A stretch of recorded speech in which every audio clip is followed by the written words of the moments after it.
আসসালামু আলাইকুম। আমি ফয়েজ আহমেদ। আপনাদের সুবিধার জন্য ব্রাউজারে গিয়ে কীভাবে এনআইডির অ্যাপয়েন্টমেন্ট নিতে হয় সেটা নিয়ে আজকে কথা বলব।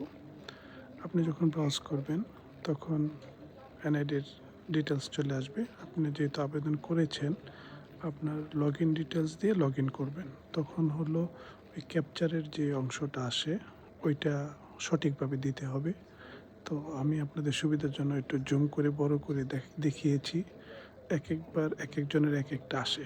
তো এই লেখাটা দেওয়ার পরে লগ ইন হবে। লগ ইন হওয়ার পর আপনি যেহেতু লন্ডন চুজ করেছেন সেহেতু লন্ডন তো অটোমেটিক থাকবে। বাকিটা হলো ডেট আসবে। ডেট চুজ করলে এই যে দেখেন এখানে অ্যাপয়েন্টমেন্ট আছে। অ্যাপয়েন্টমেন্টে যখন যাবেন তখন লন্ডনটা অটোমেটিক থেকে যাবে। আপনি শুধু ডেট চুজ করবেন, সবুজ যে ডেট পাবেন সেটাতে। আর এখানে আপনার উদ্দেশ্য দিবেন হলো নতুন ভোটার। আর অ্যাপয়েন্টমেন্টের তারিখ সিলেক্ট করলেই অ্যাপয়েন্টমেন্ট তৈরি করুন টিপ দিলে আপনার অ্যাপয়েন্টমেন্ট হয়ে যাবে। তখন আপনার ইমেলেও আসবে, এখানেও শো করবে ওই ডেট